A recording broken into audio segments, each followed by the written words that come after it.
السلام علیکم dear viewers, welcome to Al-Mustafa educational channel. Students, آج کا ہمارا لیکچر ایک اور امپورٹنٹ ٹاپک پر ہے، ری چیکنگ۔ اب جن بچوں کے رزلٹ آئے وہ اس طرح کے کویشچن بھی کر رہے ہیں کہ سر میرے تو پیپر اچھا ہی بہت ہوا تھا لیکن میرے اس طرح نمبر نہیں آ سکے، کیا میں ری چیکنگ کروا لوں؟ تو اس سے پہلے آپ یہ ویڈیو دیکھ لیں، سن لیں، تاکہ آپ کو اچھے سے کلیئر ہو جائے کہ ری چیکنگ کا فائدہ ہوتا بھی ہے کہ نہیں ہوتا، کس طرح کے نمبر بڑھ سکتے ہیں، کیا کیا پروسیجر ہوتا ہے۔ اچھا، ایک بات امپورٹنٹ کہ ری چیکنگ کے لیے آپ رزلٹ آنے کے 15 دن کے اندر متعلقہ بورڈ میں درخواست دے سکتے ہیں۔ اس کے لیے بھی آپ آن لائن اپلائی کرتے ہیں۔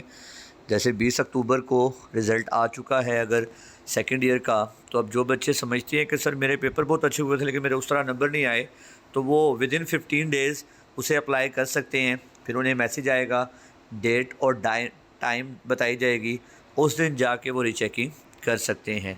ری چیکنگ میں سب سے پہلے یہ دیکھا جاتا ہے کہ کیا معروضی سوالات کے نمبر ٹوٹل میں شامل ہیں، یعنی سب سے پہلی چیز دیکھی جاتی ہے کیا آپ کے جو آبجیکٹیو پیپر کے مارکس ہیں وہ ایڈ کیے گئے ہیں۔ اگر وہ ایڈ کیے گئے ہیں، پہلا معاملہ کلیئر ہو گیا۔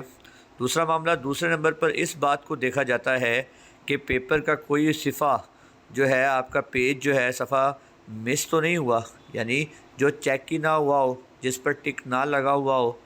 تیسرے نمبر پر یہ دیکھا جاتا ہے کیا تمام سوالات چیک ہوئے ہیں اور ان کے نمبر لگا دیے گئے ہیں۔ جو مین شیٹ ہوتی ہے اس کے اوپر کویشچن نمبر 1 2 3 4 5 6 7 جتنے آپ کے کویشچنز ہوتے ہیں ان کے نمبر لگائے ہوئے ہوتے ہیں، کیا وہ لگائے ہیں۔ اور آخر میں پیپر ری کاؤنٹ کیا جاتا ہے۔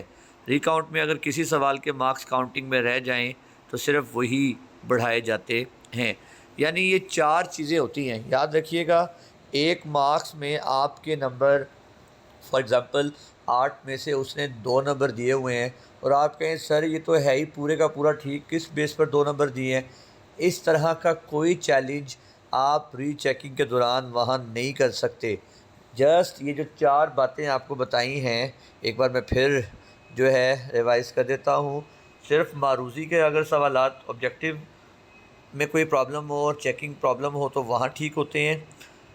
کوئی پیج چیک ہی نہ ہوا ہو اسے ٹھیک کرتے ہیں، اور اکثر وہ اسے کراس کر دیتے ہیں، آگے ٹھیک کرتے ہی نہیں ہیں۔ اگر کاؤنٹنگ کی مسٹیک ہوگی، نمبر ہی نہ لگائے ہوں، اسے چیک کرتے ہیں، اور ٹوٹل کاؤنٹنگ میں کوئی مسٹیک ہے تو اسے جو ہے کاؤنٹنگ کو ٹھیک کریں گے۔ اس کے علاوہ کسی قسم کے کوئی اور چیزیں ٹھیک نہیں ہوتی۔